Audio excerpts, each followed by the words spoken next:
नमस्कार दोस्तों, आज की वीडियो में हम बात करेंगे शिक्षा मनोविज्ञान के बारे में, एजुकेशन साइकोलॉजी।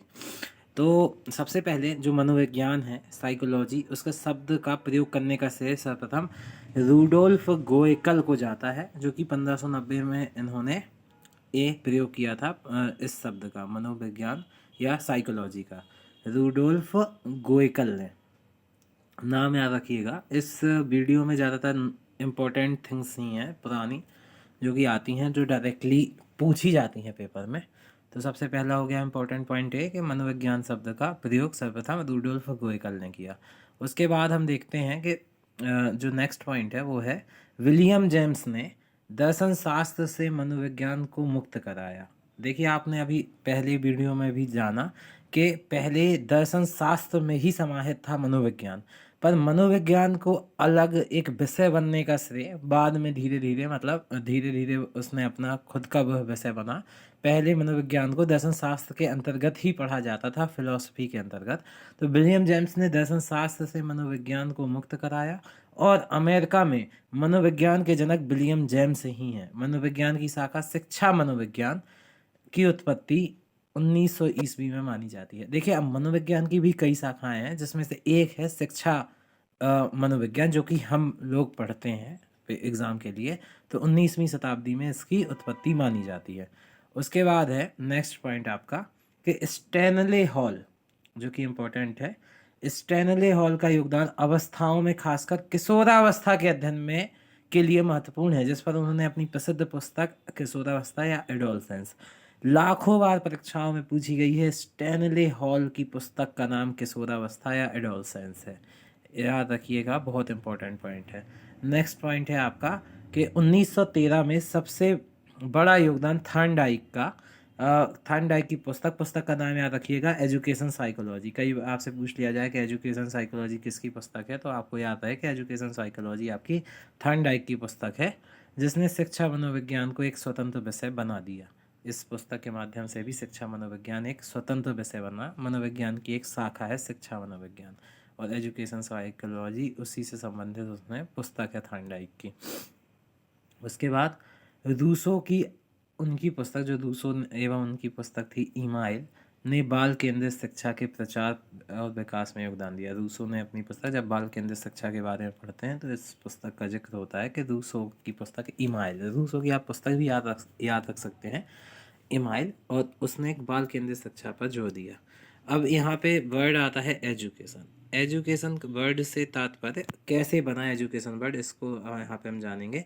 तो सबसे पहले एजुकेशन कई वर्ड्स हैं, जैसे एडुकेयर या CERE है या CARE है, और एडुकेटम, इन सारे शब्दों से मिलके बना एजुकेशन। तो एजुकेशन लैटिन शब्द से ही बना है, एडुकेयर जिसका मतलब होता है पालन पोषण, एक एडुकेयर जिसका मतलब होता है आगे बढ़ना, और एडुकेटम जिसके मतलब होता है अंतर्गत योग्यताओं को बाहर निकालना। कि मतलब चाइल्ड में यदि एजुकेशन का अर्थात एजुकेशन का मतलब हुआ कि उस किसी बच्चे के अंदर यदि योग्यताएं हैं तो उसको बाहर निकालना, ये हो गया। तो ये तीन शब्द हैं जो याद रखने हैं कि एडुकेयर भी आ सकता है, एडुकेयर और एडुकेटम तीनों माने जाते हैं कि इससे मिलके क्या, इस इन्हीं शब्दों की वजह से क्या बना है एजुकेशन, शिक्षा, पालन पोषण, आगे बढ़ना, अंतर्गत योग्यताओं के अंतर्निहित होगा, यहाँ पे अंतर्निहित योग्यताओं को बाहर तक निकालना, अंतर्गत ना होगा। मतलब इससे अपन को क्या समझ में आया कि अर्थात मानव व्यवहार का अध्ययन कर उसमें परिवर्तन या परिमार्जन करना ही शिक्षा मनोविज्ञान है। ठीक है, तो ये आपको एकदम याद हो गया होगा। अब कुछ इम्पोर्टेंट परिभाषाएं हैं शिक्षा मनोविज्ञान से रिलेटेड, जो कि मैंने केवल जो परिभाषाएं लेता हूँ वो केवल इम्पोर्टेंट होती हैं, जो कि परीक्षाओं में पूछी गई हैं या आती हैं। ज़्यादा परिभाषाएं याद करने के पक्ष में नहीं रहता हूँ मैं।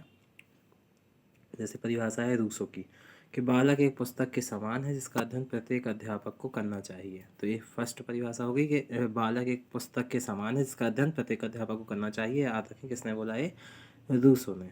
उसके बाद नेक्स्ट परिभाषा है क्रो एवं क्रो की, कि शिक्षा मनोविज्ञान जन्म से वृद्धावस्था तक एक व्यक्ति के सीखने के अनुभवों का वर्णन तथा व्याख्या करता है। तो शिक्षा मनोविज्ञान से रिलेटेड परिभाषा दी क्रो एवं क्रो ने, कि जन्म से लेकर वृद्धावस्था तक एक व्यक्ति के सीखने के अनुभवों का वर्णन तथा व्याख्या करता है।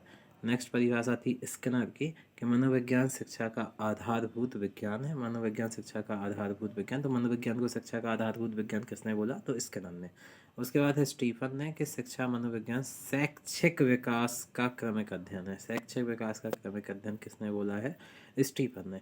बहुत सारी परिभाषाएं आपके बुक्स में मिल जाती हैं, पर सारी याद हो पाना बड़ा मुश्किल है। तो जो इम्पोर्टेंट हों कोशिश करें केवल वही परिभाषाएं याद करें, या फिर जो सिंपल हों। तो कम से कम जो याद रहेगा उससे रिलेटेड आएगा तो आपसे बनेगा। यदि उसमें आप कम से कम ऑप्शन में भी छांट पाएंगे कि इसने ये नहीं बोला था क्योंकि इसकी परिभाषा मुझे याद है। तो ऐसे कुछ परिभाषाएं याद करने, सारी परिभाषाएं याद करने के चक्कर में कोई भी नहीं हो पाती। तो मेन परिभाषाएं याद रखें, उसको अच्छे से याद रखें। इसलिए मैं अपनी वीडियोज़ में ओनली मुख्य परिभाषाएं ही देता हूँ। आपका यहाँ तक वीडियो देखने के लिए बहुत बहुत धन्यवाद। आपको ये समझ में आ गया होगा ऐसी मैं आशा करता हूँ, जो कि है शिक्षा मनोविज्ञान के बारे में ये वीडियो। इसके बाद अगली वीडियो में हम शिक्षा मनोविज्ञान से रिलेटेड ही कुछ टॉपिक्स पढ़ेंगे, जैसे शिक्षा मनोविज्ञान की प्रकृति, इस टाइप के। बहुत बहुत धन्यवाद यहाँ तक वीडियो देखने के लिए। जय हिंद।